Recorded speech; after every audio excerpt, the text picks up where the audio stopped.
क्या जीवन जो है एक पत्थर के ऊपर पड़ा हो, एक पेड़ के ऊपर पड़ा हो, एक गधे के ऊपर पड़ा हो और एक इंसान के ऊपर पड़ा हो, इनमें फर्क है या नहीं है?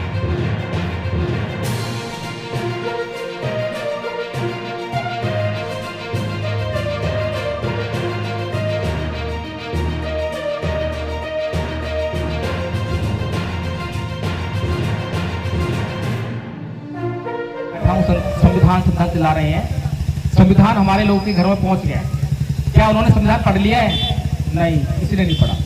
अच्छा ठीक है, कोई बात नहीं। जिन लोगों ने संविधान बांटा, क्या उन्होंने पढ़ लिया है? नहीं पढ़ा। तो महाबोधि महाविहार का आता है। आजकल लोगों के पीछे बहुत पागल हो रखे हैं, लेकिन उपसंपदा नहीं हुई है। सोचिए, एक व्यक्ति जिसकी उपसंपदा नहीं हुई है, उपसंपदा छोड़िए, जीवन पहनने का हक नहीं है, क्योंकि श्रामलेर भी नहीं है, श्रामलेर भी नहीं है, वो एक गृहस्थ के समान है और जीवन पहन के आप लोगों के बीच में घूम रहा है और आप लोग उस पर जो है लाखों करोड़ों रुपया लगा रहे हैं। और संघर्ष की तो बात करी नहीं बाबा साहेब ने, बड़ी मुसीबत हो गई हमारे युवाओं के लिए, क्योंकि हमारे युवाओं को जब तक संघर्ष शब्द ना इस्तेमाल कर ले, उनका पेट का पानी नहीं बचता। अरे भाई, आता दीपो भाव करने के लिए क्या मतलब है कि मैं अपना मालिक खुद, अपने डिसीजन खुद लूंगा। कब लूंगा? जब मुझे नॉलेज होगी। अब मुझे नॉलेज ही नहीं किसी बात के बारे में, क्या मैं आता दीपो भाव कर सकता हूँ? क्या भीमराव अम्बेडकर ने आदेश दिया था 1935 में हिंदू धर्म छोड़ने के लिए, क्या आरएसएस मना करती है? बीजेपी मना करती है? कोई ब्राह्मणा क्या रोकता है? तो एक और रोकता है? बाबा साहेब की बात तो हम नहीं मानते और दोष दूसरों को देते। तो ये कि परम पूज्य बाबा साहेब डॉक्टर भीमराव अम्बेडकर के सामने किसी को चुनाव लड़ना नहीं चाहिए था। दूसरी बात ये कि परम पूज्य बाबा साहेब डॉक्टर भीमराव अम्बेडकर के सामने किसी भी पार्टी को चुनाव लड़वाना नहीं चाहिए था, लेकिन चुनाव लड़ा गया, चुनाव लड़वाया गया और चुनाव हरवाया भी गया। आज वही पार्टियां, वही लोग, वही विरोधी परम पूज्य बाबा साहेब डॉक्टर भीमराव अम्बेडकर की जयंती मनाने का बहाना कर कर मंच तलाशते हैं, माइक तलाशते हैं कि हमें भी जो है इन लोगों के सामने जाने का मौका मिल जाए और दो चार सिकड़ी चुपड़ी बातें कर दें ताकि इनका वोट कुछ तो मिल जाए। सारे लोग, आज सारी दुनिया हम पे हंस रही है कि ये बहुजन समाज नहीं, ये भोजन समाज है। ये किसी भी कार्यक्रम में आता है तो केवल भोजन के लिए आता है, भोजन के समय पर आता है। तो कम से कम बाबा साहेब का मिशन चलाने का आप लोग प्रयास कर रहे हैं, बाबा साहेब की जयंती मनाने का प्रयास कर रहे हैं, थोड़ी सी ईमानदारी दिखा दीजिए ताकि बाबा साहेब का मिशन भी पूरा हो जाए। जो त्याग, बलिदान, समर्पण परम पूज्य बाबा साहेब डॉक्टर भीमराव अम्बेडकर ने किया, वो आप लोग नहीं कर सकते, कभी सोच भी नहीं सकते, लेकिन उसका अंश तो कर सकते हैं। जो कर सकते हैं वो तो करना चाहिए। अगर जो कर सकते हैं वो भी नहीं करोगे तो फिर आपसे बड़ा बेईमान कोई नहीं। याद रखिए, जो छोटे बच्चे थे वो अच्छा परफॉर्मेंस करके गए हैं, उन्होंने अपनी योग्यता का पूरा परिचय दिया है, कोई कोर कसर नहीं छोड़ी है। लेकिन ये बड़े लोग हैं जो समझने का प्रयास नहीं करते और अभी यथार्थ बहुत कुछ बातें कहकर गए। उन्होंने ज्योतिबा फूले जी को महात्मा ज्योतिबा फूले कहा, जो कि मैं सहमत नहीं हूँ, उन्हें उस शब्द को बदल देना चाहिए। महात्मा शब्द हमारे विचार को मारने के लिए प्रयोग किया जाता है। महात्मा शब्द को अगर पीछे कोई नहीं बदल पाया तो हमें बदलने का प्रयास करना चाहिए और महामना शब्द का इस्तेमाल शुरू कर देना चाहिए। और बुद्ध के साथ में कभी भी महात्मा शब्द नहीं लगाना चाहिए, क्योंकि भगवान बुद्ध को महात्मा कहना किसी का षड्यंत्र है। और बाबा साहेब के मिशन के लोग अगर बाबा साहेब के दुश्मनों की बात को, उनके षड्यंत्र को नहीं पहचान पाते तो उन्हें अपने आप को बहुजन कहने का भी कोई हक नहीं है क्या? तो इसीलिए भगवान बुद्ध को कभी भी महात्मा कहने की गलती मत कर देना, क्योंकि भगवान बुद्ध ने उनके धम्म के जो 3 मूल तत्व हैं, दुख, अनंत और अनित्य, वो हमें समझना चाहिए। भगवान बुद्ध ने आत्मा का निरोध किया, ये बताया कि आत्मा जैसी कोई चीज किसी भी जीव के भीतर नहीं पाई जाती है। इसलिए जब उसका अच्छी तरह से निरोध हो गया है तो हम किसी भी शब्द का प्रयोग ना करें जो आत्मा से बना हो। इसलिए इस बात को ध्यान रखें। संचालक महोदय पूछ रहे थे कि कितनी देर बोलोगे, मैंने कहा 2 घंटा बोलूंगा। बोले नहीं, लोग जो है खाना खाना है, ये है। अच्छी बात है। बाबा साहेब ने जिन लोगों के लिए अपने जीवन का एक एक पल लगा दिया, क्या वो बाबा साहेब के विचार को सुनने के लिए 2 घंटे लगा सकते? 2 घंटा भूखा रह सकते? सही कह रहा हूँ, गलत कह रहा हूँ? रहना चाहिए। मैं जब दिल्ली से निकला तो जब 14 अप्रैल का कोई इतना शोर शराबा नहीं था, क्योंकि बहुत जल्दी निकले, 8 तारीख को निकले हैं दिल्ली से। हम 8 तारीख को निकले, कई जगह मीटिंग्स किए हैं, प्रोग्राम्स किए हैं, लोगों से मिले हैं, लोगों को ढूंढा है, रास्ते में जो मिल गए उनसे बात की, उनके नंबर लिए हैं, उनको जानकारियां दी हैं। और आज 15 अप्रैल को आज आपके यहाँ रायपुर में है, कल बिलासपुर में थे। जब मैं पूरे देश का माहौल अपनी आंखों से जगह जगह देख रहा था, सोशल मीडिया पर देख रहा था, तो मुझे लग रहा था कि ये समाज आजाद हो गया है। क्या ये बात ठीक है? ये समाज आजाद हो गया क्या? नहीं हुआ। अभी तो बम फूट रहे थे। दिवाली आती है तो उन्हीं को हम घर आते हैं, देखो पॉल्यूशन कर रहे हैं, और हम क्या कर रहे थे। मैं माफी चाहूंगा समिति से, क्योंकि मुझे यथार्थ ने एक संकेत दिया है कि महामना ज्योतिबा फुले ने कहा था कि सच को बोलना, और अब सच बोलना मेरी जिम्मेदारी है। और एक बात बता दूं मैं कि परम पूज्य बाबा साहब कहा करते थे कि कोई भी स्त्री अपनी इज्जत की कीमत के आधार पर किसी भी व्यक्ति के प्रति कृतज्ञ नहीं हो सकती। सही कहते थे, गलत कहते थे?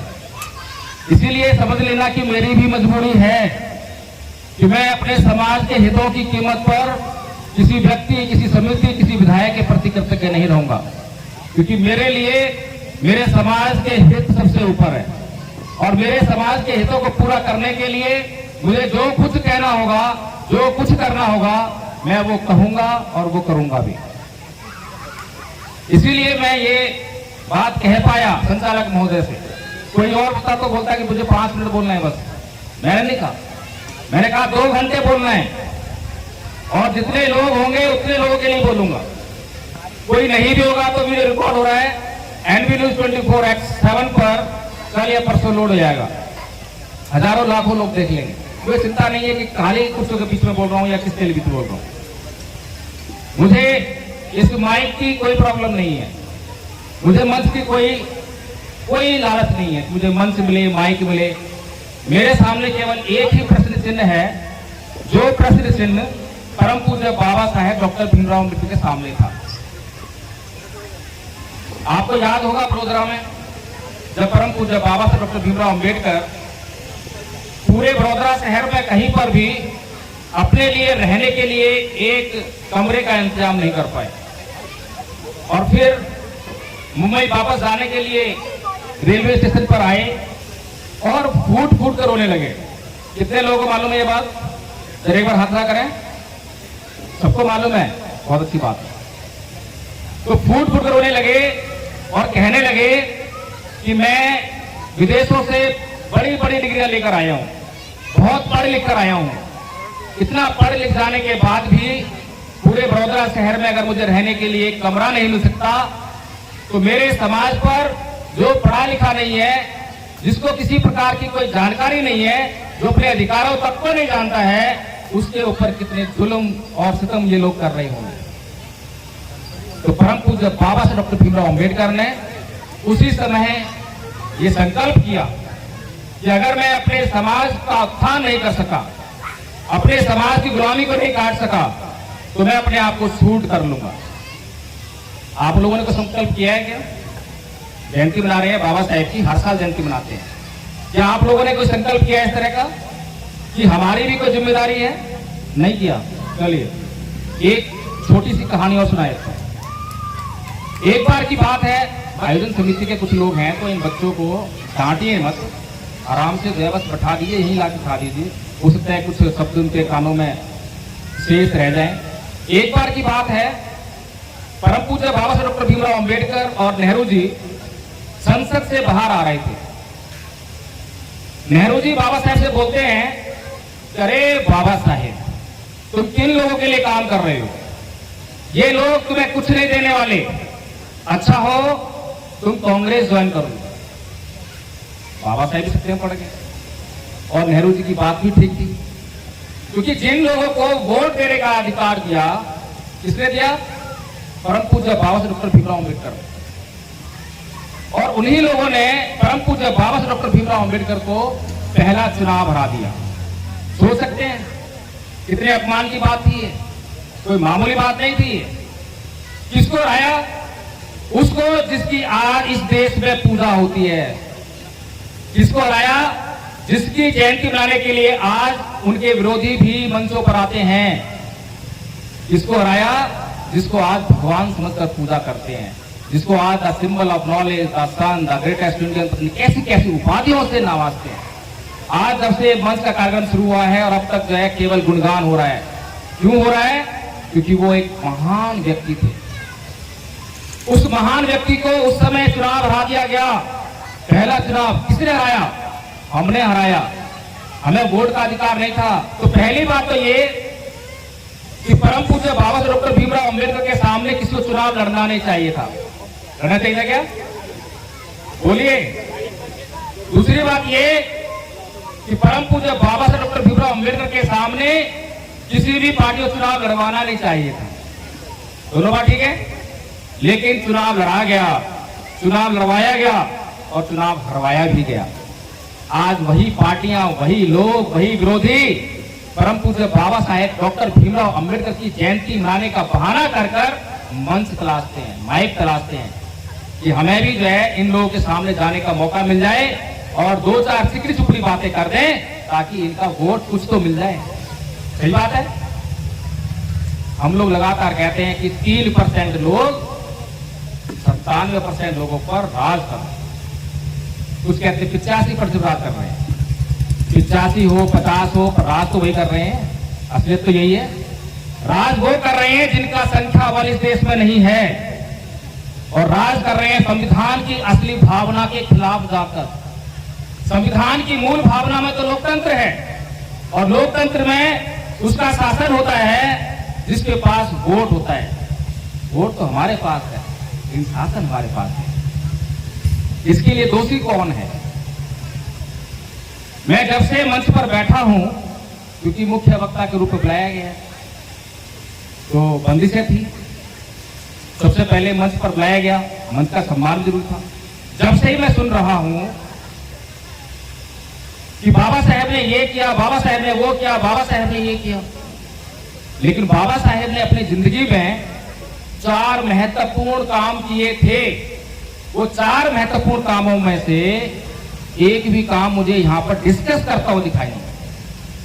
अगर वो 4 काम यहां पर डिस्कस हो रहे होते तो सुनने वाले लोग कुछ सोचते, समझते और उनके ऊपर कुछ कार्यभार डाला जाता, कुछ कार्य करने के लिए दिया जाता। क्या आप लोगों को, में से किसी को मालूम है वो 4 काम कौन से हैं? 4 महान कार्य जिनके लिए बाबा साहेब डॉक्टर भीमराव अंबेडकर विश्व विख्यात है। भारत में नहीं, पूरी दुनिया जानती है। किसी को नहीं मालूम? पहला काम है 1935 का, जब परम पूज्य बाबा साहेब डॉक्टर भीमराव अंबेडकर ने यमुना की धरती से घोषणा की कि मैं हिंदू पैदा हुआ, ये मेरे बस की बात नहीं थी, लेकिन मैं हिंदू मरूंगा नहीं। ये उनका विश्व विख्यात स्टेटमेंट है। दूसरा काम किया 1956 में, जब उन्होंने बौद्ध धर्म को ग्रहण किया।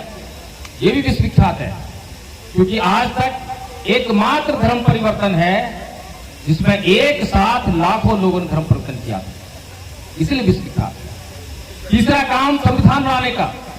पूरी दुनिया के लोग जानते हैं कि भारत का संविधान परम पूज्य बाबा साहेब डॉक्टर भीमराव अम्बेडकर ने लिखा है। भारत के लोग नहीं जानते होंगे, बहुजन समाज के लोग भी नहीं जानते होंगे, लेकिन पूरी दुनिया जानती है। चौथा काम था हिंदू कोड बिल बनाकर भारत की प्रत्येक नारी को आजाद करना, चाहे वो किसी भी समाज की हो, चाहे वो ब्राह्मण समाज की हो, क्षत्रिय हो, वैश्य हो, हिंदू हो, मुस्लिम हो, सारी महिलाओं के लिए जो है हिंदू कोड बिल तैयार करके ड्राफ्ट किया करके संसद के सामने पेश कर। उन्होंने तो उसको पारित नहीं किया क्योंकि एक ही गले में हड्डी लग गई थी। संविधान एक सूत्र के द्वारा बनाया गया संविधान, क्योंकि भारत के लोगों को तो ये विधान है ही नहीं। अब उसको जो हिंदू कोड बिल है, नाम भी उसका हिंदू कोड बिल है, कैसे स्वीकार कर ले, इसीलिए उसको बाद में तोड़ कर अलग अलग भाग में जो है उसको पारित कराएगा। लेकिन सभी जानते हैं कि हिंदू कोड बिल परम पूज्य बाबा साहेब डॉक्टर भीमराव अंबेडकर ने इस देश की महिलाओं को मदद करने के लिए बनाया था। अब सवाल हमारे सामने ये है कि हम लोग बहुत मिशन की बातें करते हैं, आखिर बाबा साहेब का मिशन था क्या? आप में से किसी को मालूम है क्या? अगर मालूम हो तो एक बार हाथ खड़ा कर दीजिए, थोड़ा जल्दी करें ताकि आपका टाइम कम बच जाए। नहीं मालूम। बाबा साहेब का मिशन था समाज का उत्थान करना, ठीक कह रहा हूं? संकल्प क्या था? अगर मैं अपने समाज का उत्थान ना कर सका तो अपने आप को शूट कर लूंगा। और हमारा मिशन क्या है? हमारे समाज का मिशन क्या है? क्या हमारे समाज का मिशन भी यही है, समाज का उत्थान करना? क्या आप लोगों का है? और हम चलाते हैं मिशन, और मिशन क्यों नहीं पूरा हो रहा? मिशन तो इसलिए पूरा हो रहा ना, जब किसी ने संकल्प लिया कि मैं अगर अपने समाज का उत्थान नहीं कर सका तो अपने आप को शूट कर लूंगा, तो समाज का मिशन पूरा हुआ। हुआ या नहीं हुआ? हुआ या नहीं हुआ? भाई अकेले अम्बेडकर थे, अकेले अम्बेडकर ने हमें क्या दिया? संविधान, संविधान में लोकतंत्र और संविधान में हमारे तमाम हक और अधिकार दे दिए, अकेले अम्बेडकर ने। और आज हमारे सामने लाखों करोड़ों लोग पढ़े लिखे हैं या नहीं है? जितने भी हमारे समाज के आईएएस आईपीएस हैं, सभी लोग पढ़े लिखे हैं, सारे जज पढ़े लिखे हैं, सारे विधायक सांसद पढ़े लिखे हैं, और ये सारे मिलकर आज क्या आवाज लगाते हैं? ऐसे ही मंचों पर आएंगे और सारे मिलकर आवाज लगाते हैं कि आज हमारा संविधान खतरे में है। सुनने में आता है? आज हमारा संविधान खतरे में है, आज हमारा लोकतंत्र खतरे में है, आज हमारे हक अधिकार खतरे में है। सवाल ये है कि आज अगर ये सब कुछ खतरे में है तो जिम्मेदार कौन? बताइए मुझे, जिम्मेदार कौन है? एक अकेला अम्बेडकर संविधान देता है, लोकतंत्र देता है, तमाम हक अधिकार देता है, और लाखों करोड़ों लोग जब पढ़े लिखे हो जाए समाज में तो आवाज आनी चाहिए कि हमारा सब कुछ सुरक्षित है, और आवाज आ रही है कि हमारा सब कुछ खतरे में है। इसका मतलब कि हमारे साथ बहुत बड़ी बेईमानी हो रही है, बहुत बड़ी बेईमानी हो रही है। वो बेईमानी कौन सी है? जब से मिशन मूवमेंट में लगे तो शर्म लिहाज छोड़ दिया है। काहे की शर्म? खाना भी चाहिए तो खाना बोल देते हैं, मांग लेते हैं, चाय चाहिए चाय मांग लेते हैं, शर्म नहीं करना। नहीं देंगे तो कोई बात नहीं, मिल जाएगी तो काम चल जाएगा, आगे बढ़ जाएगा। हमारी असली परेशानी बाहर नहीं है, लेकिन हमें ये समझाया जाता है, बताया जाता है, और ऐसे ही मंचों के माध्यम से बताया जाता है कि हमारी सभी परेशानियों का कारण आरएसएस है, सही है, मनुवादी है, ब्राह्मण है, ब्राह्मणवाद है, बीजेपी है, यही सब लोग हैं, ये सब लोग हैं।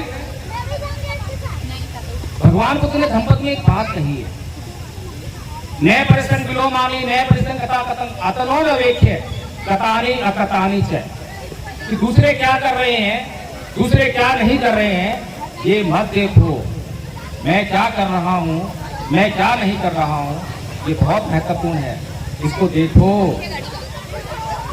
लेकिन हम तो हमेशा जो है दूसरे क्या कर रहे हैं, दूसरे हमारे लिए जिम्मेदार हैं। क्या हमने अपना काम पूरा कर लिया? क्या हमने अपना काम पूरा किया? क्या हमें जो बाबा साहेब डॉक्टर भीमराव अम्बेडकर ने आदेश दिया था 1935 में हिंदू धर्म छोड़ने के लिए, क्या आरएसएस मना करती है, बीजेपी मना करती है, कोई ब्राह्मणा क्या रोकता है? बताइए कौन रोकता है? बाबा साहेब की बात तो हम नहीं मानते हैं और दोष दूसरों पर देते। बाबा साहेब ने बौद्ध धर्म बनाने के लिए कहा, तो इसके लिए किसने मना किया है? किसने मना किया है? नहीं किया। तो समस्या ये है कि काम तो हम नहीं कर रहे हैं और ठीकरा दूसरों के ऊपर फोड़ रहे हैं, और ऐसी बातें करने के लिए मैं बदनाम हो रहा हूं। लोग कहते हैं कि ये तो अपने समाज की आलोचना करता है, अपने ही समाज की बुराई करता है। लेकिन एक बात समझने वाली बात है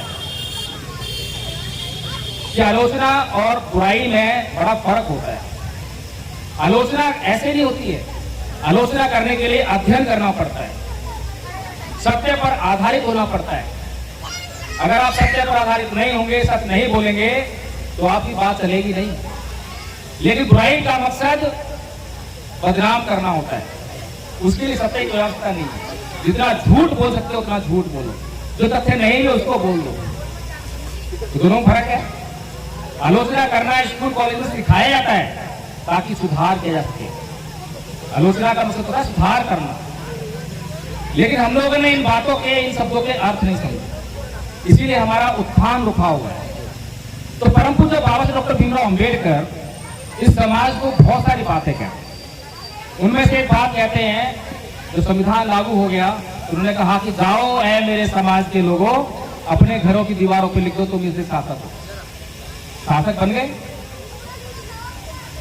शासक नहीं बने, और पिछले 75 साल से शासक नहीं बने। तो ये बाबा साहेब का सम्मान हो रहा है या अपमान हो रहा है? सम्मान हो रहा है, अपमान हो रहा है? अपमान हो रहा है। कौन कर रहा है? अमित शाह। अमित शाह कर रहे हैं।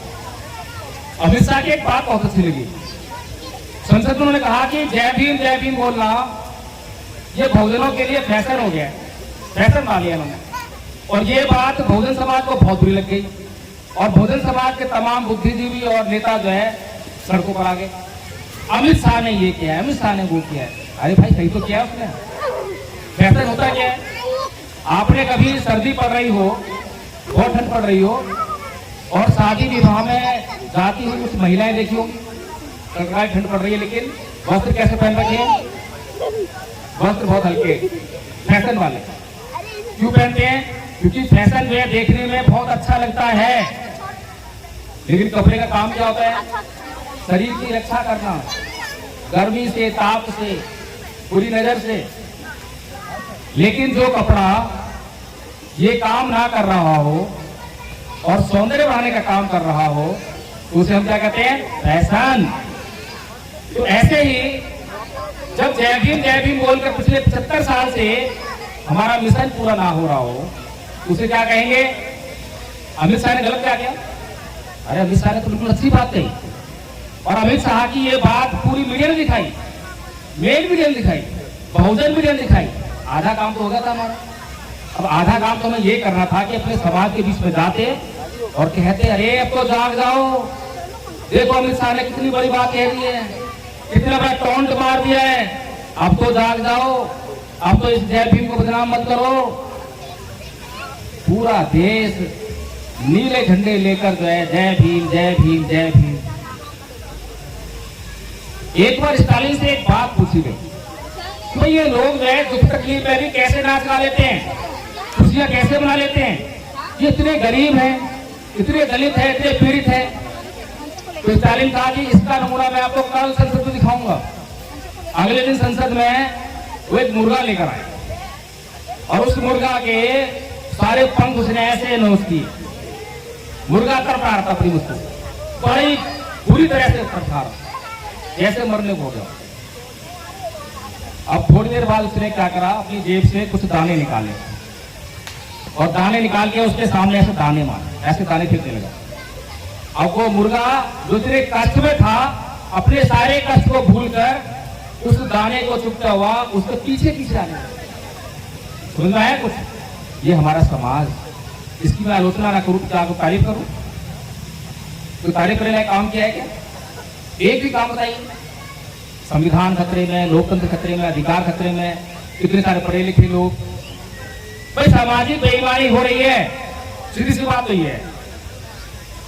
आप लोग असली खाना खाते हो या नकली खाना खाते हो? असली, सही बात है, जब जिंदा बैठे। ये गलत बात क्या है? ये तो बात ठीक है, लेकिन मैं मिशन मूवमेंट के खाने की बात कर रहा हूं। मिशन मूवमेंट का नकली खाना हुआ लोभ, लालच और निजी स्वार्थ, और असली खाना हुआ त्याग, समर्पण और बलिदान। आप बताइए कौन सा खाना खाते हो? जिससे शरीर बनता है उसको असली खाते हो, जिससे ये बनता है वो नकली खाते हो। अरे जब जब हमारे बीच में कोई ऐसा असली खाना खाने वाला आया, तब तब हमारे समाज का उद्धार हुआ या नहीं हुआ? लेकिन उसको अपना सब कुछ त्यागना पड़ा, सब कुछ। क्या आरएसएस के पास कोई अम्बेडकर है? एक भी अम्बेडकर है? एक भी बुद्ध है? एक भी काशीराम है? लेकिन मिशन उनका बढ़ रहा है। चक्कर क्या है मालूम? चक्कर क्या है? नहीं मालूम। चक्कर ये है कि उनको एक अम्बेडकर की जरूरत नहीं है, उनको एक बुद्ध की जरूरत नहीं है, एक काशीराम जरूरत नहीं है। वो थोड़ा थोड़ा थोड़ा जो है 1000 लोग, 1000 लोग, 2000 लोग, 500 लोग इकट्ठा करते हैं, उनसे थोड़ा थोड़ा त्याग लेते हैं, और थोड़ा थोड़ा करके कभी कांशीराम, कभी अम्बेडकर, कभी बुद्ध, ऐसा कर लेते हैं। एक आदमी के ऊपर सारा बर्डन डाल दोगे तो उसको तो बाबा साहब की तरह अपने बीवी, बच्चे, अपना जिंदगी का सुख, चैन सब कुछ लुटा कर आपको उद्धार करना पड़ेगा। और हम इतने निर्लज कि कोई शर्म लिहाज नहीं, तनिक भी नहीं है।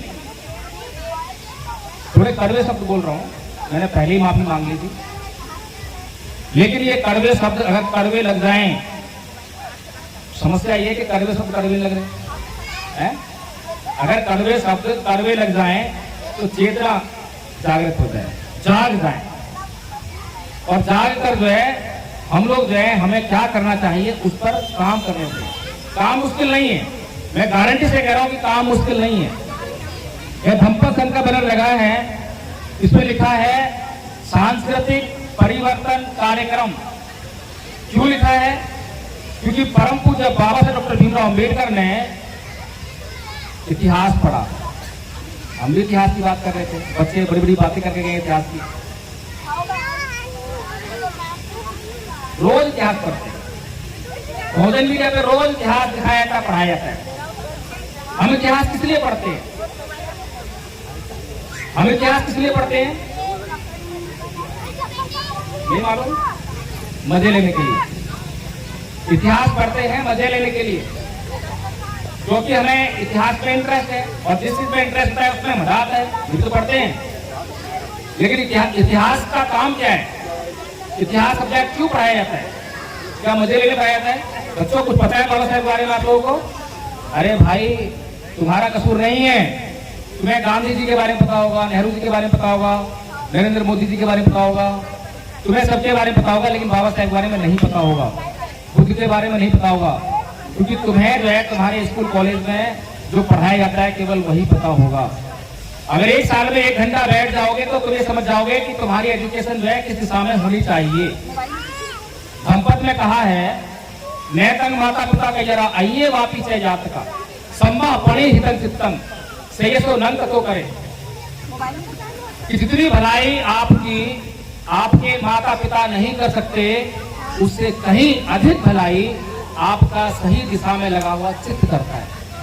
समझिए, आपके अपने ऊपर बात है। अत्ता दीपो कहना आसान है, अत्ता दीपो भाव, अत्ता दीपो भाव।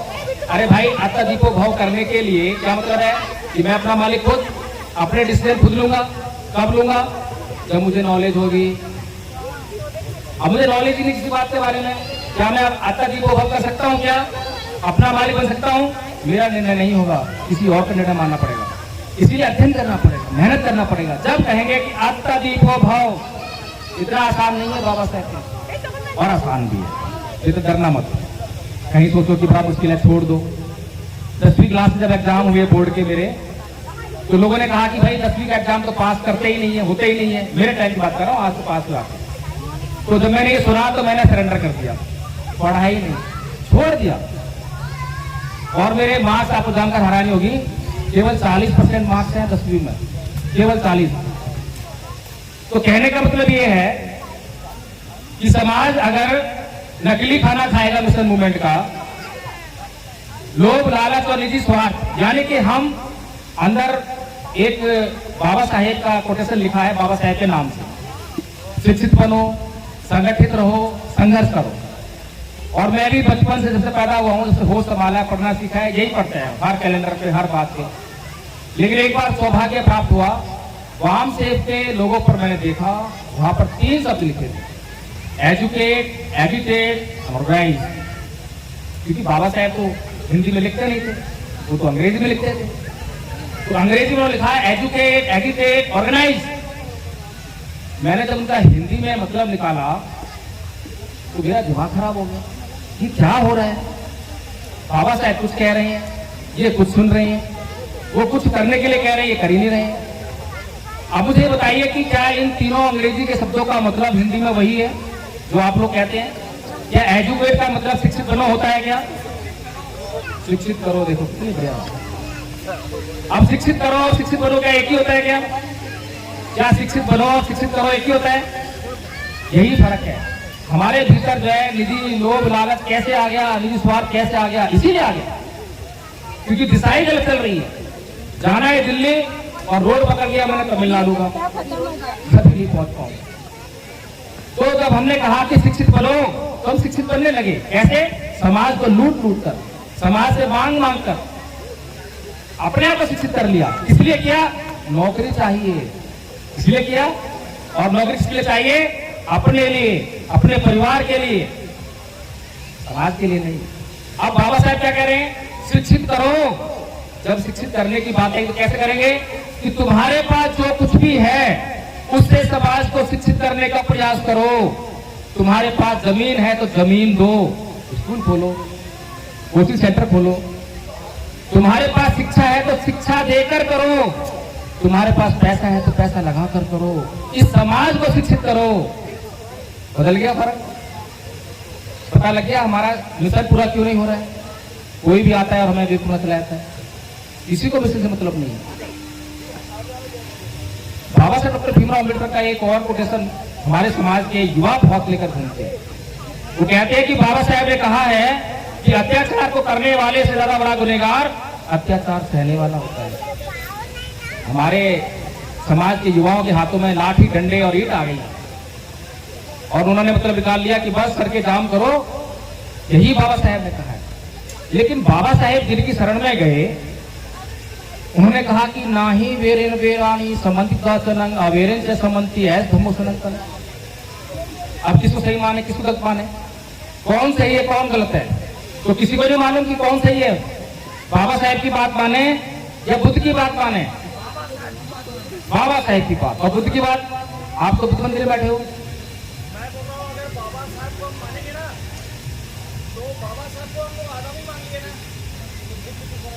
अरे वाह, देखिए समझने वाली बात है। ना तो बाबा साहब गलत है ना बुद्ध गलत है, लेकिन समझ में हमारे नहीं आया कि बाबा साहब ने क्या कहा। अब ये बताइए कि बाबा साहब के ऊपर बचपन से लेकर जब तक वो मरे तब तक अत्याचार हुआ या नहीं हुआ? हुआ। तो बताइए कि किसके खिलाफ उन्होंने ईंट खाई, किसके खिलाफ लाठी उठाई, किसके खिलाफ FIR दर्ज कराई, किससे मुआवजा मांगा? बताइए, किससे मांगा? तो फिर मतलब उन्होंने अत्याचार को सहन कर लिया? क्योंकि जो अगला शब्द बाबा साहब ने दिया एजिटेट, उसका हमने तो कर दिया कि संगठित रहो या संघर्ष करो, नहीं है। उसका मतलब है आंदोलित करो, आंदोलित करो। और आंदोलन का मतलब क्या है? यही सड़कें जाम करना और अपनी बातें बनवा लेना, यही है। उदाहरण देकर समझाऊंगा ताकि समझ में आ जाए। एक ही क्लास में दो बच्चे पढ़ाई कर रहे हैं और वो हिस्ट्री पढ़ रहे हैं, इतिहास पढ़ रहे हैं। मान लीजिए उनके सामने एक घटना का जिक्र होता है उस किताब में। घटना में लिखा है कि किसी जगह पर उस समाज के, दोनों बच्चे की समाज से, उस समाज के इतने घर जला दिए गए, इतने लोगों की हत्या कर दी गई, इतना नुकसान हुआ। तो एक विद्यार्थी, एक स्टूडेंट जो है वो सारी बातें ठीक ठीक पढ़कर सारी याद कर लेता है, जैसी लिखी है वैसी याद कर लेता है। और जब परीक्षा होती है, परीक्षा में सारी बातें वैसी की वैसी लिखकर आता है। हेलो। और उसके बाद उसको नौकरी मिलती है और उसका जीवन खुशहाली से गुजरता है। गुजर नहीं है, नौकरी मिलेगी तो पैसा आएगा, गरीबी हटेगी, बहुत बचेगी जिंदगी। लेकिन वहीं पर दूसरा बच्चा उसी घटना को पढ़ता है तो उसके तन बदन में आग लग जाती है, उसकी नींद उड़ जाती है। वो सोचने पर मजबूर होता है कि मेरे समाज के अत्याचार हुआ, कैसे हुआ, किसने किया, मैं क्या कर सकता हूं, मैं क्यों नहीं कर पा रहा हूं। अब बताइए आंदोलन कहां पर, आंदोलन कहां पर है? किस बच्चे का आंदोलन है? पहले वाले में, दूसरे वाले में? समझ में आ गया हम कहां पीछे हैं? क्योंकि एजुकेशन का मतलब क्या होता है? वो एजुकेट करना नहीं होगा अगर उस एजुकेशन से किसी के भीतर एजुकेशन ना हो। अगर चेतना का संचार ना कर सके, वो शिक्षा किस बात की शिक्षा होगी? जो बात आपके समाज के प्रति आपको सचेत ना कर सके, आपके समाज के प्रति संवेदनाएं पैदा ना कर सके, उसको आप शिक्षा कैसे कर सकते हो? वो तो बस पेट पालने के साधन मात्र रह जाएगी। गलत तो नहीं कह रहा मैं, सही कह रहा हूं। तीसरी बात कही ऑर्गेनाइज और संघर्ष की तो बात करी नहीं बाबा साहब ने। बड़ी मुसीबत हो गई हमारे युवाओं के लिए, क्योंकि हमारे युवाओं को जब तक संघर्ष शब्द ना इस्तेमाल कर ले, उनका पेट का पानी नहीं बचता, खाना हजम नहीं होता। संघर्ष करने की बड़ी आदत है। अब बाबा साहब ने संघर्ष क्यों नहीं कहा और ऑर्गेनाइज यानी समाज को संगठित करो क्यों कहा? ये समझने वाली बात। संघर्ष क्यों होता है? अब उदाहरण देकर समझाऊंगा ताकि अच्छी तरह समझ में आ जाए। अब मान लीजिए मैं आपके यहाँ शहर आया हूँ, रायपुर आया हूँ, अब यहाँ से वापस मुझे दिल्ली जाना है, गाड़ी से आया हूँ, तो मैंने गाड़ी उठाई और चल दी और रास्ते में पंचर हो गया। क्या आप लोग मेरे पीछे पीछे आएंगे? एडवोकेट जयभी प्रकाश तुम संघर्ष करो, आगे पंचर वाला बैठा हुआ है, जाके पंचर लगवाओ, कहोगे? आगे जाके मेरा पेट्रोल खत्म हो जाएगा, फिर पीछे आओगे, एडवोकेट जयभी प्रकाश संघर्ष करो, हम तुम्हारे साथ हैं, आगे पेट्रोल पंप है, भरवा लो, ऐसे कहोगे? अरे भाई, जब दिल्ली मुझे जाना है तो मैंने लक्ष्य तैयार कर दिया है कि मुझे दिल्ली पहुंचना है और रोड मैंने जो है तय कर लिया है, तो उस पर जितनी भी दुख मुसीबतें आएंगी कोई कहने नहीं आएगा। अगर मुझे वहां पहुंचना है तो संघर्ष मुझे करना ही पड़ेगा, इसलिए कहने की जरूरत नहीं होती है। इसीलिए बाबा साहेब बुद्धिमान है, बाबा साहेब इस युग के सबसे बड़े विद्वान है, हमें नहीं भूलना चाहिए। बाबा साहेब की एक एक बात, एक एक शब्द बड़ा कीमती है और बाबा साहेब की बातों की कीमत नहीं समझते हैं और समझते नहीं है, समझाते नहीं है, इसीलिए हमारा मिशन पूरा नहीं है। तो अब असली बात आ जाए, मिशन कैसे पूरा होगा? चलिए, बाबा साहेब ने 1935 में घोषणा करके बताई मैंने अभी। अगर हमारे समाज ने उस समय तो बात समझी नहीं, आज सोशल मीडिया है, अगर सोशल मीडिया के माध्यम से आज मान लीजिए कि अगले 1 महीने में, मान लेते कि 1 महीने बाद हमारे समाज के लोगों ने हिंदू धर्म छोड़ दिया तो क्या होगा? क्या होगा बताइए, क्या होगा? नहीं मालूम? अरे भाई, हिंदू धर्म अल्पसंख्यक हो जाएगा। अच्छा, आज हमारे समाज पर अत्याचार कौन कर रहा है? अत्याचार कौन कर रहे हैं? अत्याचार मनुवादी कर रहे हैं, आरएसएस कर रही है, बीजेपी कर रही है, ब्राह्मणवादी कर रही है, ये कर रहे हैं। अब ठीक है, उनको अत्याचार करने का साहस कहां से मिल रहा है? आपके ऊपर अत्याचार हुआ, रिपोर्ट लिखाने गए, पुलिस वालों ने भगा दिया, ऐसे होता है। रिपोर्ट लिखी भी गई, न्यायालय में गए, वहां प्रेशर बनाया, कॉम्प्रोमाइज कर ली, कॉम्प्रोमाइज करा दिया। कॉम्प्रोमाइज नहीं भी करा तो जज वो बैठा हुआ है, वो आपको न्याय नहीं देगा। ऐसा होता ही होता। ये सारी ताकत कहां से आ रही है? कौन दे रहा है ताकत? हाँ, ये सारी ताकत सत्ता से आ रही है और सत्ता हम लोग दे रहे हैं। और सत्ता हम लोग क्यों दे रहे हैं? क्योंकि अभी तक हमने बाबा साहेब की बात नहीं मानी है। अभी तक हमने बाबा साहेब की उस बात को मान लिया होता तो क्या बांस और क्या बांसुरी, ना रहेगा बांस ना बजेगी बांसुरी। पर तुम्हें तो बांसुरी बजाने की आदत पड़ गई है ना, है? जब जब कोई छिटेगा पिटेगा चिल्लाएगा हाय रे बड़ा, हाय रे बड़ा, और सोशल मीडिया जाएगी हमारे समाज के ऊपर अत्याचार हुआ, फिर उसके बाद लोग आ जाएंगे, नेता लोग आ जाएंगे, हम नहीं छोड़ेंगे, एफआईआर दर्ज करो, इसको मुआवजा दो, इसको नौकरी दो। अरे बड़ी अच्छी बात है भाई, बहुत अच्छी बात है। लेकिन सोचो, एक और कहानी सुनाए तो, एक हमारे समाज का आदमी, उसके ऊपर जो है ठाकुर साहब ने जो है गाली गलौज कर दी जाति का नाम लेकर, जाति का अत्याचार हो गया, उसको कहां सहन होने वाली है? तुरंत थाने गया और थाने जाएगा तो एफआईआर लिखी जाएगी, लिख गई। अब एफआईआर लिखते प्रोविजन तो ये है कि जेल जाएगा, तो जेल भी चलेंगे ठाकुर साहब। अब जेल हमेशा के तो रहेंगे नहीं, कभी छूट के भी आएंगे। जब छूट के आए तो वो सीधे गए मिठाई वाले की दुकान पर, 1 किलो मिठाई ली, फिर गए फूल वाले की दुकान पर, 1 किलो का हार लिया, और फिर जिसने एफआईआर लिखवाई थी उसके घर पर गए और उसे फूलों का हार बनाया और उसको 1 किलो मिठाई का डब्बा दिया कि महाराज बड़ा उपकार किया आपने, मेरी आंखें खोल दी, मैं जातिवादी अत्याचार कर रहा था, मुझे पता ही नहीं था, आज से मैं जातिवादी अत्याचार नहीं करूंगा। कहानी कैसी लगी? अच्छी है? कहानी सही है गलत है? नहीं समझ आई कहानी? समझ आई? अरे भाई ये बताओ, किसी के खिलाफ अगर तुम एफआईआर लिखवाओगे, उसे जेल भेजोगे, तो आपके लिए वो फूलों का हार और मिठाई का डब्बा लेकर आएगा या बदले की भावना लेकर आएगा? अब समझ में आ गई है? क्योंकि हमारे महापुरुषों को तो मूर्ख हमने बना के रखी है, उनको पागल बनाने का काम हम कर रहे हैं। क्योंकि बाबा साहेब की एक एक बात जो उन्होंने कही वो पूरा नहीं हो रही है, और जो उनके विरोधी हैं वो लगातार उनका मखौल उड़ा रहे हैं। अरे आया बाबा साहेब, समाज को जो सत्ता में लाएगा, हम देखें कैसे हम देखें क्या सकता है। अरे हमें तो पता है ना इस सवाल क्या चाहिए। इसको मंदिर चाहिए, इसको मूर्ति चाहिए। अब जब समाज को मंदिर चाहिए, मूर्ति चाहिए, और मंदिर और मूर्ति में ही उसको रस आता है, जय भीम बोले में रस आता है, और ये समाज जो है मंदिर मूर्तियों को ही वो सम्मान समझता है, तो जिसको चुनाव लड़ना है वो तो आके मंच पे कहेगा कि ये मूर्ति लगाने का काम मैं करूंगा। अब मूर्ति लगाने से अगर वोट मिलता है तो उन्हें क्या फर्क पड़ता है, सोचिए। लेकिन हमारे समाज के ऊपर जो अत्याचार हो रहा है उसके लिए जो हम लोग काम करते हैं, कि आंदोलन करते हैं। और सोचने वाली बात यह है, अभी इंद्र मेघवाल की घटना हुई थी जयपुर में, उसमें राजस्थान में, है ना। तो वहां पर क्या हुआ, हमारे समाज के लोगों ने आंदोलन किया। आंदोलन किस बात के लिए था, इसको एक नौकरी दो, इसके घर में एक नौकरी दो, इसको मुआवजा दो। अब सरकार के लिए मुश्किल काम है क्या, कहीं पर कोई अत्याचार हो गया तो दे दी एक नौकरी, कर दिया मुआवजा, भाई क्या न्याय हो गया। अरे भाई हजारों घटनाएं रोज घट रही हैं, उसमें से एक आधी रिपोर्ट होती है, और एक आधी रिपोर्ट होती है उसमें से एक आध पर आंदोलन होता है, और जिस पर आंदोलन होता है सरकार मुआवजा दे देती है। काम आसान है सरकार के लिए, काम आसान है। ये तो हमारे नेताओं को सोचना चाहिए कि परम पूज्य बाबा साहब डॉक्टर भीमराव अम्बेडकर ने इस समाज के ऊपर अत्याचार और शोषण रोकने के लिए क्या कहा, क्या करा, क्या वो हमें समझ में आया।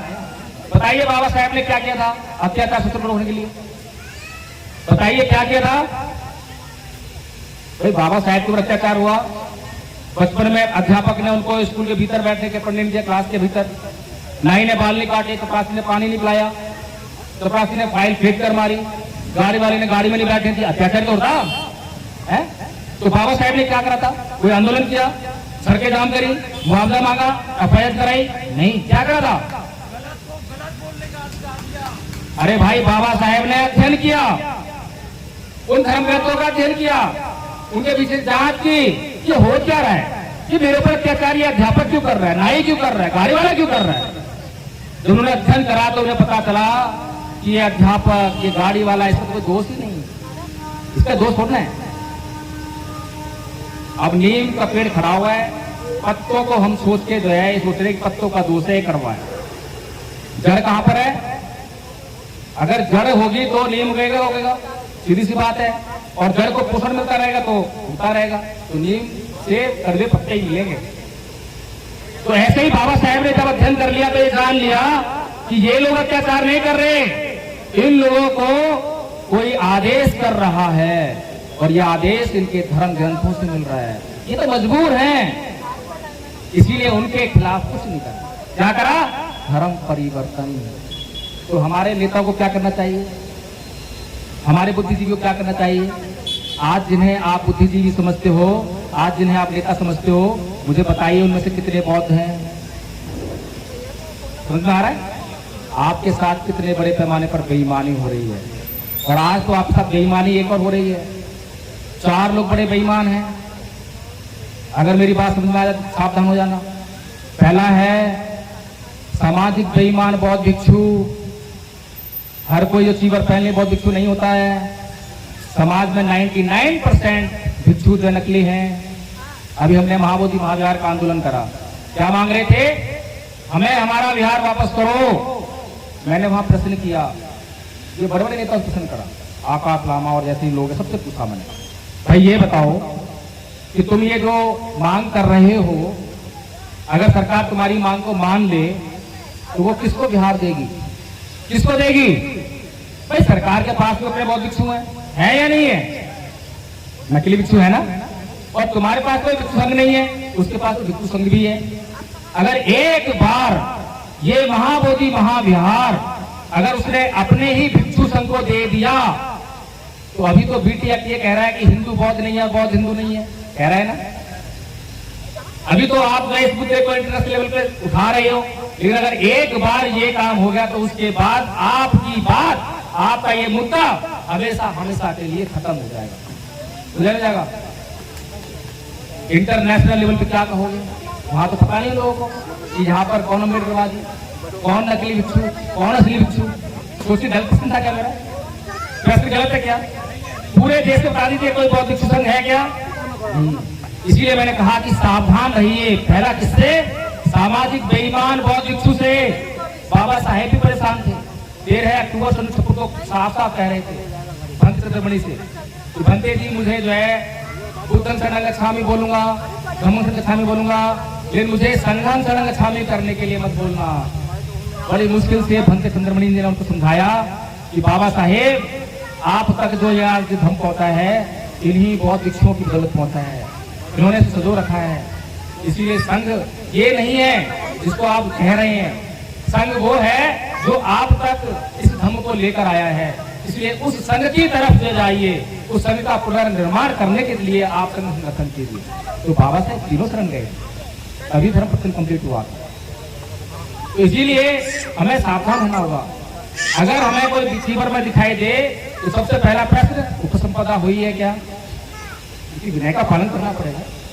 अभी एक और नौटंकी बात घूम रहा है, मैं साफ साफ बोल रहा हूँ, पूरे देश के लोगों को, पूरे देश के बौद्धों को जानकारी नहीं है कि बौद्ध भिक्षु किसे कहें, बौद्ध क्या होता है, अबौद्ध क्या होता है। और हमारे दुश्मनों का काम आसान कर रखा है, दिन रात चिल्लाते दुश्मन दुश्मन, लेकिन दुश्मन क्या है, दोस्त क्या है, पता ही नहीं। तो वो महाबोधि महावीर का चेहरा आजकल लोगों के पीछे बहुत पागल हो रखे हैं, लेकिन उपसंपदा नहीं हुई है। सोचिए एक व्यक्ति जिसकी उपसंपदा नहीं हुई है, उपसंपदा छोड़िए, चीवर पहनने का हक नहीं है, क्योंकि श्रामलेर भी नहीं है, श्रामलेर भी नहीं है, वो एक गृहस्थ के समान है और चीवर पहन के आप लोगों के बीच में घूम रहा है और आप लोग उस पर गए लाखों करोड़ों रुपया लगा रहे, समझ रहे हो। दूसरा है सामाजिक बेईमान बुद्धिजीवी, सामाजिक बेईमान बुद्धिजीवी। बुद्धिजीवी का काम क्या होता है, बुद्धिजीवी हम किसे मानते हैं, जो डॉक्टर हो जाए, वकील हो जाए, जज बन जाए, IAS IPS, मंत्री संतरी है, सांसद विधायक, इन्हीं को कहते हैं हम लोग बुद्धिजीवी। लेकिन मैं ये समझता हूं कि हमें इस परिभाषा को बदल देना चाहिए। बुद्धिजीवी वो होता है जो अपने वर्तमान समाज के समस्याओं के प्रति संवेदनशील होता है, अपने समाज की समस्याओं को जानता है, दूरदृष्टा होता है और दिन रात अपने समाज की समस्याओं पर काम करता है, उनका समाधान समाज को देता है। अब बताइए आपके जो बुद्धिजीवी हैं आपको समाधान दे रहे हैं या धमकियां दे रहे हैं? धमकियां दे रहे हैं कि सब कुछ खतरे में है, मुझे वोट दो, मैं कांग्रेस से लड़ूंगा, यहाँ से जीत नहीं पाऊंगा, मैं बीजेपी से लड़ूंगा, मैं उससे लड़ूंगा, धमकियां दे रहे हैं। आज तो ये लोग कह रहे हैं कि मैं कांग्रेस में जाऊंगा तो जीत जाऊंगा, आज ये हालात किसने पैदा किए? हमें भी लगता है कि हाँ भाई हमारे समाज जो पार्टी है वो तो जिता नहीं पाएगी, इसीलिए कांग्रेस वो जिता सकती है। ये हालात किसकी देन है? क्या उस बुद्धिजीवी ने समाज के भीतर जाकर ये बातें करी, बाबा साहेब का मिशन समझाया, त्याग समर्पण समझाया, सामाजिक ईमानदारी पैदा की? अगर नहीं की तो आप उसको बुद्धिजीवी कैसे मान रहे हैं? और जिसको आप बुद्धिजीवी कह रहे हैं वो आज आपके ही बदौलत, क्योंकि यूट्यूब पर आप ही तो देखते हो उसको, आप ही शेयर करके धनाधन ये हमारी बात कर, ये जय भीम बोल रहे हैं। आज समाज की हालत ये है कि अगर गधे के सर पर लिखते जय भीम तो समाज उसे पिछल देगा। एक बार गूगल मीट में मैं जुड़ा, एक महाराष्ट्र की महिला कह रही थी कि भाई एक बार राजा बिंबिसार जो है कहीं जा रहे थे तो रास्ते में एक गधे को देखा और गधे के ऊपर चीवर पड़ा। राजा बिंबिसार जो है उसको नमन कर, तो वो राजा बिंबिसार जो है गधे को नमन नहीं कर रहे, वो चीवर को नमन कर रहे हैं। अब ये बात आप लोगों को कौन समझाता है? वही बौद्ध भिक्षु नकली। क्यों? क्योंकि उसको ये बात करानी है कि चीवर को मत देखो, मुझे मत देखो कि मैं कैसा हूं, ताकि मैं कुछ भी करता रहूं। अब सोचिए एक प्रश्न पैदा होता है, क्या चीवर जो है एक पत्थर के ऊपर पड़ा हो, एक पेड़ के ऊपर पड़ा हो, एक गधे के ऊपर पड़ा हो और एक इंसान के ऊपर पड़ा हो, इनमें फर्क है या नहीं है? फर्क है या नहीं है? अरे भाई गधा, पेड़, पत्थर, क्या चीवर का कोई इस्तेमाल कर सकता है? ना गलत ना सही, लेकिन एक इंसान उस चीवर का इस्तेमाल करेगा, वो सही भी कर सकता है, गलत भी सकता है। तो बताइए क्या बात सही हुई क्या? ये हमारे समाज की जो बुद्धि है, ये उसकी जो दरिद्रता है, बुद्धि की दरिद्रता, गरीबी, बुद्धिहीनता पैदा होगी, क्योंकि दिन रात गए बस शोर होता है। शोर किस चीज का? संविधान संविधान संविधान। अब संविधान जो है, मैंने पूछा अभी आदरणीय संचालिका महोदय जी बैठी थी, मैंने पूछा, मैं कहा आदरणीय जी जब से बैठा हूँ संविधान चिल्ला रहे हैं, संविधान हमारे लोगों के घर में पहुंच गया, क्या उन्होंने संविधान पढ़ लिया है? नहीं, किसी ने नहीं पढ़ा। अच्छा ठीक है, कोई बात नहीं। जिन लोगों ने संविधान बांटा, क्या उन्होंने पढ़ लिया है? नहीं पढ़ा। क्या हुआ ये कि संविधान चिल्लाकर जो संविधान की किताब 200 रुपए में लेटेस्ट एडिशन मिल रहा था, और वही ओल्ड एडिशन 800 रुपए 1000 रुपए का दिख रहा है। इसलिए क्योंकि वो संविधान नाम का जो शब्द है आपके दिमाग में अच्छी तरह फीड कर दिया। बिजनेस तो बहुत हुआ, लेकिन क्या वास्तव में संविधान हमारी सभी समस्याओं का हल है? क्या बाबा साहब ने ऐसा कहा था? क्योंकि बाबा साहब ने संविधान को 1950 में लागू कराया था, और उसके 6 साल बाद बौद्ध धर्म को ग्रहण किया था, और बौद्ध बनने के बाद बाबा साहब ने कहा था कि मेरे समाज की सभी समस्याओं का एकमात्र हल जो है बौद्ध धर्म है। ये सुना है किसने सुना? क्यों कहा था? क्योंकि संविधान और संविधान के द्वारा बनाए गए कानून वो पेन किलर का काम करते हैं। अगर आपको दर्द होता है तो पेन किलर लेते हैं और काम पे चलते रहते हैं, और बार बार दर्द हो और बार बार पेन किलर लें तो क्या करोगे आप उसका? फिर एक दिन ऐसा दर्द होगा आपसे वो पेन किलर खाने से भी बंद नहीं होगा, फिर डॉक्टर के पास जाएंगे और डॉक्टर को बोलेंगे मेरा ये दर्द बंद नहीं हो रहा। डॉक्टर क्या करेगा? जांच उठाएगा, और जांच दिखाएगा भाई अब ये दर्द कभी बंद नहीं होगा, क्योंकि ये बीमारी लाइलाज हो गई। समझ रहे हैं? तो ऐसे ही हमने संविधान और संविधान के द्वारा बनाए गए कानून SC/ST एक्ट जैसे कानूनों का शोषण कर दिया, दोहन किया है। वो इंस्टेंट रिलीफ के लिए हमें दिए थे। जब ठाकुर साहब बहुत आपदाई हो जाए, जब हमारे पास कोई और समाधान ना हो, तब इसका इस्तेमाल कर लेना। आज तो सरकार भी आज डाटा देती है कि 90% से ज्यादा केसेस कॉम्प्रोमाइज हो रहे हैं। ये कानूनी गलत है। सोचिए, हम सोचते नहीं है। इसीलिए परम पूज्य बाबा साहब डॉक्टर भीमराव अम्बेडकर जानते थे, और संविधान सभा में उनसे पूछा गया कि भाई ये बताओ ये संविधान कैसा बनाया तुमने? उन्होंने बोला कि भाई ये संविधान जो है अपने आप में कुछ नहीं है, तो जिन हाथों में जाएगा उनके दिमाग में क्या है ये उस पर डिपेंड करेगा। अगर उनकी नीयत अच्छी हुई तो संविधान बहुत अच्छा साबित होगा, और अगर उनकी नीयत खराब हुई तो संविधान बहुत खराब साबित होगा। तो संविधान हमारी समस्याओं का हल नहीं हो सकता, सभी समस्याओं का हल इंस्टेंट रिलीफ। लेकिन बुद्ध का धर्म जो है हमारी सभी समस्याओं का परमानेंट सॉल्यूशन है, स्थायी समाधान है। अभी तक ये बात जो है हमारे समाज का बहुत विकसित जिसकी जिम्मेदारी थी वो नहीं बता पाया। सोचिए कितनी दरिद्रता है। एक कहानी सुनाता हूँ कि हमारे लिए धम्म कितना इम्पोर्टेंट है, और हम किस प्रकार से जो है अपने दुश्मन को बड़ी आसानी से समाप्त कर सकते हैं। दुश्मन कहाँ है? हम बाहर सोचते हैं। एक बार भगवान बुद्ध ध्यान कर रहे थे, तो उनके पास एक आदमी आया, बोलता है कि भगवान बुद्ध कितना अच्छा हो, सारी पृथ्वी पर अगर कपड़ा बिछा दिया जाए किसी को कांटा नहीं चुभेगा। बड़ा दयावान व्यक्ति था, किसी को कांटा चुभा होगा, उसने उसका दर्द महसूस किया, इसीलिए भगवान बुद्ध के पास आ गया। भगवान बुद्ध आपके पास बहुत सारे भिक्षु हैं, उनको काम पे लगाया जाए, सारी पृथ्वी कपड़ा बिछा दिया जाए। बड़ा अच्छा व्यक्ति। भगवान बुद्ध उससे बोले यार तुम बात तो सही कह रहे हो, तुम्हारे अंदर पीड़ा है, दया है, लेकिन ऐसा क्यों ना करें कि सारी पृथ्वी पर अगर कपड़ा बिछाएंगे कहां से लाएंगे, कैसे बिछाएंगे? अच्छा हो कि उसमें से टुकड़ा काट लेते हैं और 2 चमड़े के जूते बना लेते हैं, उन्हें पहनकर पूरी पृथ्वी पर कहीं भी घूमना, कहीं कांटा नहीं चुभेगा। कैसी बात है? आसान है या मुश्किल है? भगवान बुद्ध क्या कहना चाह रहे हैं? ये कहानी तो अच्छी लगी, पर भगवान बुद्ध क्या कहना चाह रहे हैं? भगवान बुद्ध कह रहे हैं ये संसार दुष्शील प्राणियों से भरा पड़ा है, जहां देखो वहीं पे लड़ने झगड़ने वाले हैं, गाली गलौज करने वाले हैं, तुम किस किस से बचते फिरोगे? समझ में आ रही कहानी? इसीलिए अच्छा हो तुम शीलवान बन जाओ। जहां पर दुष्ट लोग भी होंगे, अगर तुम शीलवान होगे, धैर्यवान होगे, सहनशील होगे, तो तुम्हारा वहां पर कुछ खतरा नहीं है, तुम्हारा वो कुछ नहीं बिगाड़ पाएंगे। लेकिन अगर तुम शीलवान नहीं हुए, तुम खुद गाली गलौज करने वाले हुए, तुम खुद झगड़ा करने वाले हुए, तो जहां पर झगड़ा करने वाले नहीं होंगे, गाली गलौज करने वाले नहीं होंगे, वहां पर भी तुम झगड़ा कराओगे। समझ रहे हैं? धम्म, ये धम्म हमें समझ में नहीं आया ना अब तक, ये समझाया नहीं गया। एक और कहानी सुनाता हूं, उसके बाद समाप्त करते हैं। एक बार की बात है, हम दोनों हस्बैंड वाइफ, मैडम बैठी हैं, और हमारे एक मित्र हैं दिल्ली पुलिस में जॉब करते हैं, वो दोनों हस्बैंड वाइफ। हम हर रोज एक पार्क में सुबह सुबह जाया करते थे, मॉर्निंग वॉक किया करते थे, और मॉर्निंग वॉक के बाद आधा घंटा करीब जो है धम्मपद की गाथा याद करते। एक गाथा उनको याद करा रहे थे, अकोछी मंग अवधि मंग अजिली मंग अहासी में ये चैतंग उपनयंती वीरंग के संग संग। उसने मुझे मारा, उसने मुझे लूटा, उसने मुझे जीत लिया, जो ऐसा आपके मन में बनाए रखता है, उनका वैर कभी शांत नहीं है। ये गाथा उनको अच्छी तरह याद हो गई। एक दिन उनकी मैडम का फोन आया कि प्रकाश जी जल्दी घर आ जाइए।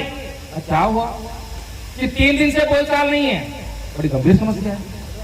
हम दोनों जो उनके घर पर गए, और जैसे ही हम घर पे गए तो साहब ड्यूटी से घर आए, तो मैडम उनके लिए पानी लेकर आई। तो बोलते हैं कि अगर ये लोग घर पे ना आए होते तो ये पानी का गिलास तेरे मुंह पर देके मारता। सोचिए, मैं भी शक्ति में रह गया, क्या बोल रहे हैं, ये बहुत है ये। मैंने उनसे केवल इतना पूछा कि आदरणीय जी ये बताइए कि हम हर रोज एक गाथा याद करते हैं, उसका मतलब क्या है? इतना पूछना था बस। उनके चेहरे पर मुस्कान आ गई, हंस पड़े, तुरंत वो पानी का गिलास लिया, पानी पी लिया। 3 दिन का जो झगड़ा था एक क्षण में समाप्त हो, एक क्षण में हंसी खुशी सामान्य हो गए। सोचिए, खुद का धन दवा है या नहीं है? दवा है या नहीं है? दवा है, लेकिन इस दवा का इस्तेमाल तो बहुतों ने नहीं किया। और जब हम कोई दवा का इस्तेमाल करते हैं और दवा फायदा करती है तो कोई कंपनी आकर हमें प्रचार का पैसा नहीं देती है, हम खुद ही भाग भाग कर प्रचार करते हैं, ये दवाई खा लेना, इससे तुम्हारे रिलीफ हो जाएगा। तो जब हम खुद के धर्म की दवा का इस्तेमाल करेंगे, खुद घर में सुख शांति आएगी, घर का कलेश मिट जाएगा, तो क्या हिंदू, क्या मुसलमान, क्या ईसाई, पूरे संसार में जरूरत है इस बात की। कहने के लिए तो मेरे पास बहुत बातें हैं, बहुत सारी बातें हैं, लेकिन मैं समझता हूं कि आप लोगों को इतना कष्ट जितना मैंने दे लिया है, और इस कष्ट को देने के लिए मैं आपसे तहे दिल से क्षमा चाहता हूं। लेकिन आप बधाई के पात्र हैं, क्योंकि आपने इतना धैर्य दिखाया, और मैं कह सकता हूं कि आपके भीतर कहीं ना कहीं मिशन मूवमेंट है। और अगर आप ये चाहते हैं कि बाबा साहेब का मिशन पूरा हो तो बहुत आसान काम है, बहुत आसान काम, हमें ज़्यादा मुश्किल नहीं है।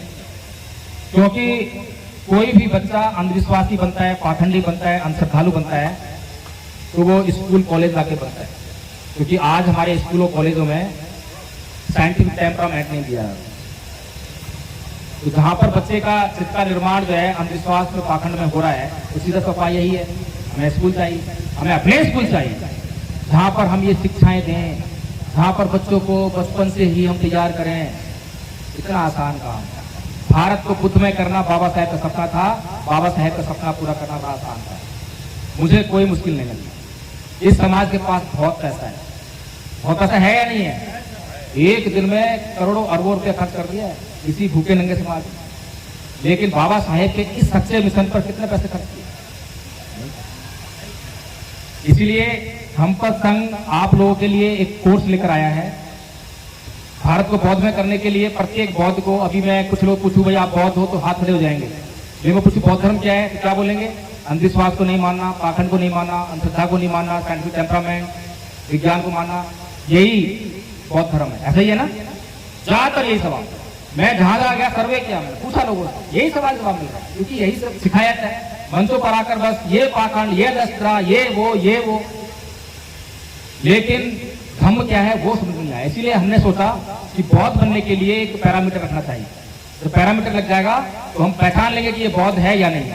इसीलिए पैरामीटर नहीं लगा, इसलिए दुश्मन का काम आसान हो रहा है, तो नकली लोग हमारे बीच में भेज देता है, बौद्ध बनाकर, बौद्ध बनाकर। तो इसलिए हमने एक कोर्स बनाया, कोर्स को 3 भागों में बांटा, प्रथम वर्ष, द्वितीय वर्ष, तृतीय वर्ष। प्रथम वर्ष का कोर्स बहुत आसान है, बहुत छोटा है। छोटा इसलिए रखा है ताकि आप जल्दी कर लें, मोटिवेट हो जाए, जल्दी कर लें। कोई 2 दिन में कर लेता है, जो बौद्ध हैं जिनको वंदना आती है वो 2 दिन में कर लेंगे, 3 दिन में कर लेंगे। हमारे बीच में आचार्य दीपक बौद्ध जी बैठे हैं, उनके दोनों बच्चे बैठे हैं, तीनों आचार्य बन गए हैं और बहुत जल्दी बन गए। मुश्किल नहीं है ना, इसलिए जल्दी बन गए। तो इसीलिए एक बात और कि 4 साल के बच्चे से लेकर 70-70 साल के लोगों ने ये कोर्स कर लिया है। अनपढ़ लोगों से लेकर और पीएचडी तक के लोगों ने ये कोर्स कर लिया है, पाली और हिंदी में कर लिया है। आप लोग उनको सुनोगे, मेरे पास टाइम नहीं है, नहीं तो आपको सुनाता मैं क्लिप्स वगैरह देना। उनको सुनोगे तो आप दंग रह जाओगे। क्या ये अनपढ़ महिला है? क्या ये गांव की महिला है जो पाली में बोल रही है? ये काम धम्मपद ने करके दिखाया है। और ये सारा काम आपको कोई फिजिकल नहीं कराते मुझे, ऑनलाइन गूगल पे मीटिंग चलती है। सुबह 5 बजे से 8 बजे तक, दोपहर को 3 बजे से 4:30 बजे तक महिला धमकोपा लगती है, शाम को 7 बजे से 10 बजे तक। इस दौरान आपको जो काम सिखा देंगे। और आदरणीय आचार्य दीपक बोझी साहब पहली बार मिल रहा हूँ इनसे, इससे पहले नहीं मिला, गूगल पे ही मुलाकात हुई है, गूगल पर इन्होंने कोर्स सीखा है। तो इसलिए जो है अगर आप लोगों को लगता है कि धम्पा संघ जो है इस दिशा में बड़ा महत्वपूर्ण कार्य कर रहा है, सटीक योजना के साथ में काम कर रहा है और इससे हम अपने मिशन में कामयाब हो जाएंगे, तो मैं अनुग्रह करूंगा, निवेदन करूंगा कि आदरणीय आचार्य दीपक बोझी आपके यहीं से हैं, गरियाबंद से हैं, आप उनका नंबर ले सकते हैं, उनको अपना नंबर दे सकते हैं और आपसे तुरंत कॉन्टैक्ट करके जो है आपको वो कोर्स कराया जाएगा। और दूसरे वर्ष का कोर्स है संस्कार को करवाने का कोर्स, बहुत डिटेल में समझाने वाली बात थी लेकिन नहीं समझा रहा हूँ मैं अभी। तीसरे वर्ष का कोर्स है बौद्ध विद्वान बनाने का कोर्स। जैसे मैं बौद्ध धर्म की बातें रख रहा हूँ तो हम इसको कह सकते हैं कि बौद्ध विद्वान है, जो बौद्ध धर्म को डिफेंड कर सके, जो बौद्ध धर्म को जन जन तक पहुंचा सके, उसको हम बौद्ध विद्वान कह सकते हैं। तो इन्हीं बातों के साथ में मैं अपनी बात समाप्त करता हूँ। आप लोगों का बहुत बहुत साधुवाद, धन्यवाद। और जो आपको कष्ट हुआ उसके लिए मैं फिर से माफी मांगता हूँ। जय भीम, नमस्कार।